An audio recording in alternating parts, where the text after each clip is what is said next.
Hello everyone, welcome to computer science e class. इस video से हम स्टार्ट करेंगे यूनिट फर्स्ट जो है नेटवर्क ऑपरेटिंग सिस्टम। अब ऑपरेटिंग सिस्टम के बारे में आपको थोड़ा बहुत आइडिया होगा, क्यों हम यूज़ करते हैं, क्या उसके काम होते हैं अपने हमारे कंप्यूटर सिस्टम के अंदर। जो नेटवर्क ऑपरेटिंग सिस्टम होता है वो थोड़ा सा डिफरेंट होता है अगर हम उसको कंपेयर करें ऑपरेटिंग सिस्टम के साथ। जैसे कि आप यहाँ पे इमेजेस देख सकते हैं, दो इमेजेस यहाँ पे लगी हुई हैं। राइट साइड में ऑपरेटिंग सिस्टम है और लेफ्ट साइड में नेटवर्क ऑपरेटिंग सिस्टम है। जो ऑपरेटिंग सिस्टम होता है वो एक नॉर्मल ऑपरेटिंग सिस्टम होता है। उसने क्या करना होता है, एक कंप्यूटर सिस्टम को मैनेज करना होता है। उस कंप्यूटर सिस्टम में हमें पता ही है क्या क्या चीज़ें लगी होती हैं, जैसे मॉनिटर हो गया, कीबोर्ड हो गया, प्रिंटर हो सकता है, माउस, उसके अंदर हार्ड डिस्क लगाई होती है या थोड़ी बहुत जो हमने सॉफ्टवेयर इंस्टॉल किए होते हैं उसके अंदर, उन सबको मैनेज करने का काम इस ऑपरेटिंग सिस्टम का होता है। जो नेटवर्क ऑपरेटिंग सिस्टम होता है उसने एक से ज़्यादा कंप्यूटिंग डिवाइसेस को मैनेज करना होता है। कंप्यूटिंग डिवाइसेस क्या हो सकती हैं, जैसे कि आप लेफ्ट साइड की फिगर में अगर देख सकते हो, जैसे कि इसके अंदर अलग अलग टर्मिनल्स बने हुए हैं। ये टर्मिनल्स क्या हैं, कंप्यूटर सिस्टम्स ही हैं। इसके अलावा और भी डिवाइसेस हमने उस नेटवर्क के अंदर जोड़ी हो सकती हैं। उन सारों को मैनेज करने का काम इस नेटवर्क ऑपरेटिंग सिस्टम का होता है। तो ये जो नेटवर्क ऑपरेटिंग सिस्टम होता है ये थोड़ा सा एडवांस लेवल हो गया ऑपरेटिंग सिस्टम का। अभी हम इसके बारे में और ज़्यादा डिटेल में अलग से एक टॉपिक में करेंगे। नेटवर्क ऑपरेटिंग सिस्टम को उसके अंदर हम अंडरस्टैंड करेंगे। आज के जो इस वीडियो के अंदर हमारा जो टॉपिक है वो हम पहले इसके बारे में, कंप्यूटर नेटवर्क के बारे में इंट्रोडक्शन देखेंगे, उसके एडवांटेजेस देखेंगे, उसकी डिसएडवांटेजेस देखेंगे, ताकि हमें बेसिक आइडिया हो जाए कि कंप्यूटर नेटवर्क्स होते क्या हैं। तो स्टार्ट करते हैं। इंट्रोडक्शन में हम देखते हैं कंप्यूटर नेटवर्क होता क्या है। कंप्यूटर नेटवर्क एक ऐसा नेटवर्क होता है जिसके अंदर हम क्या करते हैं, इंटरकनेक्शन करते हैं। किसका? Geographically distributed multiple computers. अब यहाँ पे आपने हर एक शब्द के ऊपर, हर एक वर्ड के ऊपर ध्यान से कंसंट्रेट करना है। जियोग्राफिकली डिस्ट्रीब्यूटेड मल्टीपल कंप्यूटर्स, इसका मतलब ये हुआ कि जो हमारे कंप्यूटर्स होते हैं, एक से ज़्यादा कंप्यूटर्स हो सकते हैं, दो या दो से ज़्यादा कंप्यूटर्स जो अलग अलग जगह पे हो सकते हैं। जब हम उनको आपस में इंटरकनेक्ट कर देते हैं, उनको आपस में जोड़ देते हैं किसी भी तरीके से, तो उसको बोल देते हैं हम कंप्यूटर नेटवर्क। जियोग्राफिकल डिस्ट्रीब्यूटेड इसलिए यहाँ पे यूज़ किया गया है क्योंकि कंप्यूटर्स जो हैं उनकी लोकेशन हो सकता है आपके एक कमरे के अंदर हो सकता है दो कमरे के अंदर हो सकता है आपकी एक बिल्डिंग के अंदर हो सकता है एक बिल्डिंग दूसरी बिल्डिंग के साथ कनेक्ट की गई हो। तो ऐसे कंप्यूटर्स जो हैं वो एक से ज़्यादा लोकेशंस के ऊपर हो सकते हैं, इसीलिए यहाँ पे बोला गया है डिस्ट्रीब्यूटेड मल्टीपल कंप्यूटर्स। क्यों करते हैं हम? ताकि meaningful transmission and exchange of information में टेक प्लेस अमंग देम। उनके बीच में हम इंफॉर्मेशन को एक्सचेंज कर सकें, ट्रांसमिशन कर सकें।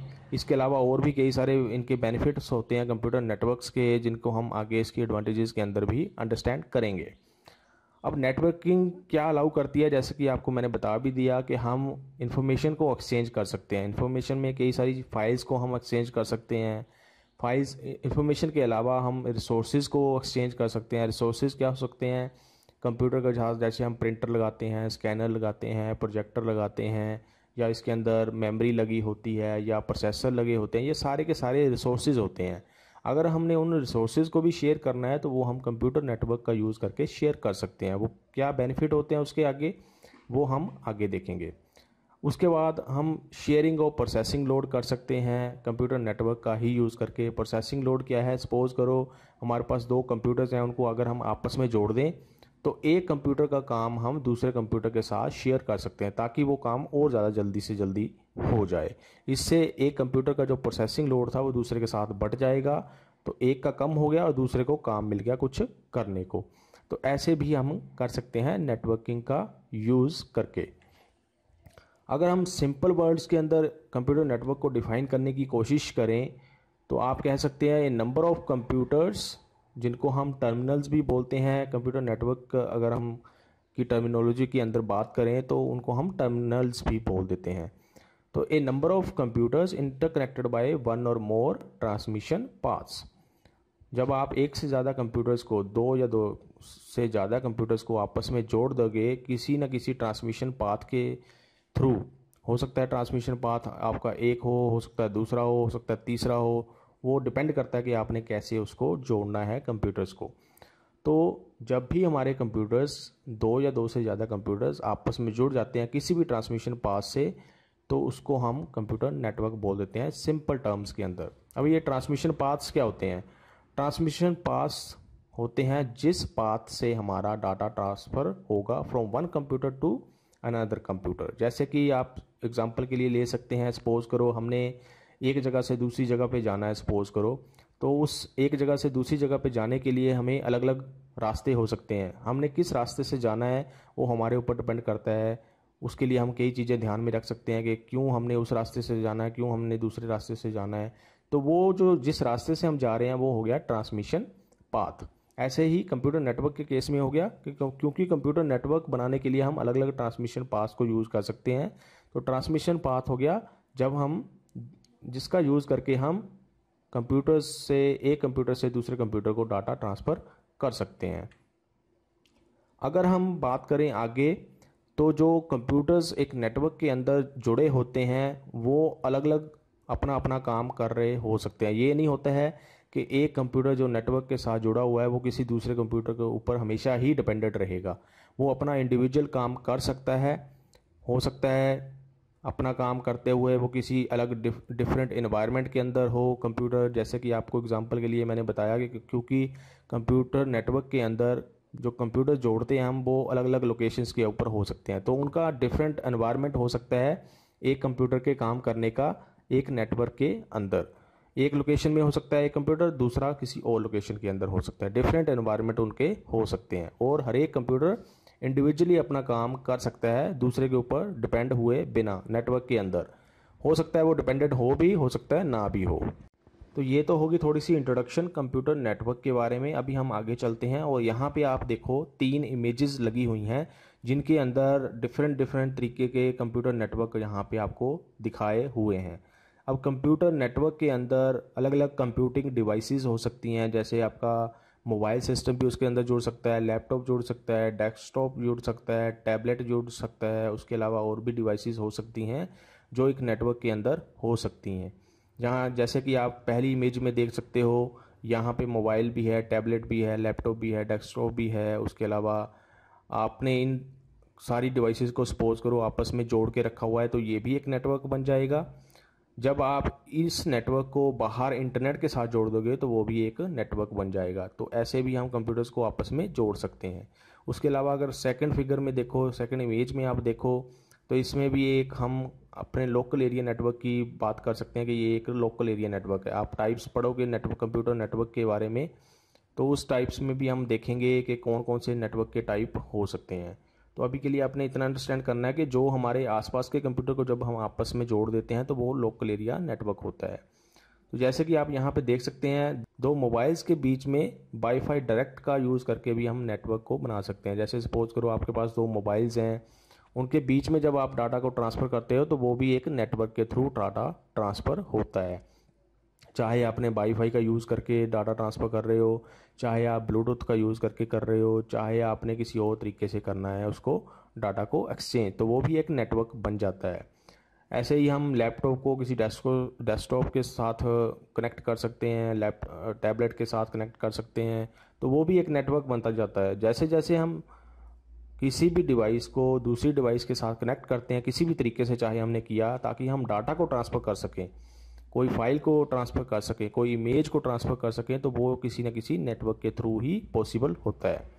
ऐसे ही अगर आप तीसरी एग्जांपल देखो, तीसरी इमेज देखो, तो इसके अंदर अलग अलग लैपटॉप जैसे आप इमेज में देख सकते हैं, अलग अलग डिवाइसेस देख सकते हैं, अलग अलग कंप्यूटर्स देख सकते हैं। तो इनको कंप्यूटर्स को आपस में जोड़ा हुआ है नेटवर्क के साथ, जिसको हम यहाँ पे सेंटर में दिखा रहे हैं, वो है इंटरनेट। जब आप जहाँ पे भी ग्लोब का आप यहाँ पे आप इमेज देखोगे, इसका मतलब वो हम डिनोट कर रहे हैं इंटरनेट को। तो यहाँ पे आप इस फिगर से, इन इमेजेस से आप थोड़ा बहुत अंडरस्टैंड कर सकते हो कि कंप्यूटर नेटवर्क क्या होता है। जब हम एक से ज़्यादा कंप्यूटिंग डिवाइसेस को आपस में जोड़ते हैं तो उसको कंप्यूटर नेटवर्क बोलते हैं।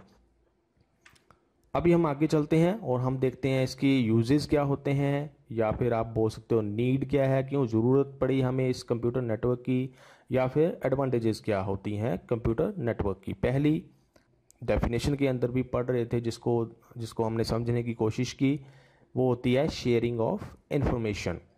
इन्फॉर्मेशन को हम शेयर कर सकते हैं कंप्यूटर नेटवर्क्स का यूज़ करके। सपोज़ करो आज तक कंप्यूटर नेटवर्क्स ना होते तो ना तो आप इंटरनेट का यूज़ कर पाते, ना आप मोबाइल्स के थ्रू इंटरनेट चला सकते, ना कहीं से कोई फाइल को शेयर कर सकते। कंप्यूटर नेटवर्क ना होते तो आप कोई भी डाटा को शेयर नहीं कर पाते किसी अदर डिवाइस के साथ। तो कंप्यूटर नेटवर्क्स ने ही ये पॉसिबल किया है कि आप अपनी इंफॉर्मेशन को किसी दूसरे डिवाइस के साथ शेयर कर सकें। तो शेयरिंग ऑफ इंफॉर्मेशन हो गया कि इंफॉर्मेशन को आप शेयर कर सकते हैं एक कंप्यूटर से दूसरे कंप्यूटर के साथ, चाहे आप कोई भी तरीका यूज़ करो उसके लिए। चाहे कम्युनिकेशन हो गया, कम्युनिकेशन में हम चैट का यूज़ कर सकते हैं, ईमेल का यूज़ कर सकते हैं, वीडियो कॉन्फ्रेंस का यूज़ कर सकते हैं, फाइल शेयरिंग होगी, फाइल्स को आप शेयर कर सकते हैं, या फिर रिमोट कंप्यूटर लॉगिन हो गया। रिमोट कंप्यूटर लॉगिन का मतलब कि आप अपने कंप्यूटर से किसी दूसरे कंप्यूटर को चला रहे हो अपने कंप्यूटर का यूज़ करके। वो दूसरा कंप्यूटर कहीं पे भी हो सकता है, किसी दूसरे कंट्री के अंदर हो सकता है, किसी दूसरी सिटी के अंदर हो सकता है। तो वो चीज़ भी हम कंप्यूटर नेटवर्क से कर सकते हैं। तो ये तो होगी शेयरिंग ऑफ इंफॉर्मेशन। उसके बाद चलते हैं शेयरिंग ऑफ रिसोर्सेज। अब इंफॉर्मेशन शेयर करने के साथ साथ हम शेयरिंग ऑफ रिसोर्सेज भी कर सकते हैं। रिसोर्सेज के अंदर जैसे मैंने आपको पहले भी बताया, प्रिंटर हो सकता है, स्कैनर हो सकता है, सीडी रोम हो सकता है, फैक्स मशीन हमने लगाई हो सकती है, या मेमोरी हो सकती है कंप्यूटर की, या सीपीयू हो सकता है, या फिर उसके अलावा और कई सारे सॉफ्टवेयर जो हमने इंस्टॉल करके रखे होते हैं सिस्टम के अंदर, उनको भी आपस में हम शेयर कर सकते हैं। वो सारे के सारे रिसोर्सेज होते हैं। तो रिसोर्सेज को शेयर करने का फैसिलिटी या फीचर भी कंप्यूटर नेटवर्क हमें प्रोवाइड करते हैं। तो रिसोर्सेज में आप हार्डवेयर में शेयर कर सकते हैं या फिर कोई सॉफ्टवेयर भी शेयर कर सकते हैं। जैसे कोई भी सॉफ्टवेयर आप इंस्टॉल किया हुआ है अपने सिस्टम के अंदर, उनको आप दूसरे सिस्टम के साथ, दूसरे कंप्यूटर के साथ शेयर कर रहे हैं। जैसे कि एग्जांपल के लिए हम ले सकते हैं कि आपने एक ऑपरेटिंग सिस्टम एक सर्वर के अंदर इंस्टॉल कर दिया, फिर उसके साथ आप दूसरे कंप्यूटर्स को जोड़ सकते हैं और उस एक ऑपरेटिंग सिस्टम को जो हमने सर्वर में इंस्टॉल किया हुआ है उसी को बाकी कंप्यूटर्स सारे यूज़ करेंगे। ऐसा पॉसिबल हो पाता है जब हम कंप्यूटर नेटवर्क का यूज़ करते हैं। उसके बाद आ जाता है कॉस्ट फैक्टर। ये कॉस्ट फैक्टर क्या है, इसको अगर आप अंडरस्टैंड करो ज़्यादा आसानी रहेगी आपको अगर आप इसको शेयरिंग ऑफ रिसोर्सेज के साथ अंडरस्टैंड करने की कोशिश करो। आपने देखा कि शेयरिंग ऑफ रिसोर्सेज में हम कोई रिसोर्स शेयर कर सकते हैं अलग अलग कंप्यूटर्स के साथ एक नेटवर्क के अंदर। जैसे एग्जांपल के लिए हम ले लेते हैं कि हमने एक प्रिंटर शेयर किया हुआ है 10 कंप्यूटर्स के साथ जो कि एक नेटवर्क के अंदर है। तो हम क्या कर सकते हैं, उस एक प्रिंटर के ऊपर हम 10 अलग अलग कंप्यूटर से प्रिंट करवा सकते हैं जब भी हमें ज़रूरत है। अगर सपोज़ करो कंप्यूटर नेटवर्क ना होता तो हमें उन 10 के 10 कंप्यूटर्स के लिए अलग अलग प्रिंटर लेने पड़ने थे, 10 प्रिंटर हमें लेने पड़ने थे और उससे हमारा कॉस्ट बढ़ जाता। तो कॉस्ट को डिक्रीज़ करने का काम भी कंप्यूटर नेटवर्क करते हैं, क्योंकि हम एक ही प्रिंटर से अलग अलग कंप्यूटर सिस्टम्स के ऊपर प्रिंट करवा सकते हैं, हमारा कॉस्ट कम हो जाएगा, अलग अलग प्रिंटर हमें लेने की ज़रूरत नहीं पड़ेगी। ये तो एक एग्जांपल के लिए आपको प्रिंटर की एग्जांपल यहाँ पे बता दी। इसके अलावा और भी हम जैसे कि रिसोर्सेज शेयर कर सकते हैं, तो उनसे भी हमारा जो कॉस्ट फैक्टर है वो डिक्रीज़ हो जाता है। तो ये काम भी कंप्यूटर नेटवर्क से ईजिली हम मैनेज कर सकते हैं कॉस्ट फैक्टर को। उसके बाद आ जाती है रिलायबिलिटी। अब क्योंकि हम कंप्यूटर नेटवर्क्स के अंदर कई सारे कंप्यूटर्स को आपस में जोड़ते हैं, तो आप अपनी फाइल्स को एक से ज़्यादा कंप्यूटर्स के ऊपर शेयर करके सेव करके रख सकते हैं। अगर सपोज़ करो आपका कंप्यूटर ख़राब हो जाता है नेटवर्क के अंदर, तो आप दूसरे कंप्यूटर से उन फाइल्स को एक्सेस कर सकते हैं, उनको यूज़ कर सकते हैं जब भी आपको ज़रूरत पड़ती है। तो इससे हमारा जो काम करने का तरीका होता है वो रिलायबल हो जाता है, हमें एक सिस्टम के ऊपर डिपेंड नहीं रहना पड़ता है। जिस सिस्टम में कोई ख़राबी आई तो दूसरे सिस्टम के ऊपर, क्योंकि हमने फाइल्स को सेव करके रखा हुआ है, तो वहाँ से भी उन फाइल्स को हम एक्सेस कर सकते हैं। अगली अगर हम एडवांटेज की बात करें तो वो होती है फ्लेक्सिबल वर्किंग एनवायरनमेंट हमें प्रोवाइड कर देता है। सपोज़ करो कोई एम्प्लॉई है, वो किसी कंपनी में काम करता है, उसने आज अपना कुछ काम किया और वो काम अभी कंप्लीट नहीं हुआ है, लेकिन उसने उसी काम को आज ही कंप्लीट करना है, तो वो घर जाके भी अपने उस काम को कंटिन्यू कर सकता है। कैसे करेगा, कंप्यूटर नेटवर्क का यूज़ करके। क्या करेगा, वो अपने सिस्टम को घर में जो उसके पास सिस्टम है, कंप्यूटर सिस्टम है, उसको कनेक्ट कर लेगा नेटवर्क का यूज़ करके कंपनी में जो उसका सिस्टम है उसके साथ। तो फिर उन दोनों का आपस में कनेक्शन जब बन जाएगा तो वो वहीं अपने घर से बैठे बैठे ही अपना काम कंटिन्यू कर सकता है। तो ऐसे फ्लेक्सिबल वर्किंग एनवायरनमेंट किसी को मिल सकता है जब हम कंप्यूटर नेटवर्क्स का यूज़ करते हैं। अगली अगर हम एडवांटेज की बात करें तो परफॉर्मेंस को इम्प्रूव किया जा सकता है कंप्यूटर नेटवर्क्स का यूज़ करके। वो कैसे, एग्जांपल के लिए मैंने आपको पहले भी बताया कि जो डिफरेंट कंप्यूटर्स होते हैं एक नेटवर्क के ऊपर, उनके बीच में हम काम को बांट सकते हैं। सपोज करो एक कंप्यूटर आइडियल पड़ा है, उसके पास कोई काम नहीं है, हम क्या कर सकते हैं, जिस कंप्यूटर के पास काम आया हुआ है, जो जो कंप्यूटर काम कर रहा है, उसका काम हम दूसरे कंप्यूटर के साथ शेयर कर सकते हैं जिसके पास काम नहीं है। तो इससे क्या होगा, परफॉर्मेंस इंक्रीज़ होगी। क्योंकि हमारा काम जो है और ज़्यादा जल्दी से जल्दी हो जाएगा और हम डिफरेंट कंप्यूटर्स के बीच में वर्कलोड को शेयर करवा सकते हैं। एक का लोड हम कम कर सकते हैं, दूसरे को हम काम दे सकते हैं करने के लिए जो फ्री है कंप्यूटर। तो ऐसे आप कंप्यूटर नेटवर्क्स का यूज़ कर सकते हैं। हमें एडवांटेजेस ये मिलती हैं जिनका हम यूज़ करके कंप्यूटर सिस्टम को और अच्छे तरीके से इंफॉर्मेशन शेयर करने के लिए, रिसोर्स शेयर करने के लिए, या फिर अपने कॉस्ट को डिक्रीज़ करने के लिए, हम फ्लेक्सिबल वर्किंग एनवायरनमेंट प्रोवाइड करने के लिए यूज़ कर सकते हैं कंप्यूटर नेटवर्क से। अब हम आगे चलते हैं, हम देखते हैं इसकी डिसएडवांटेजेस या फिर जिनको आप बोल सकते हैं लिमिटेशन क्या होती हैं कंप्यूटर सिस्टम की।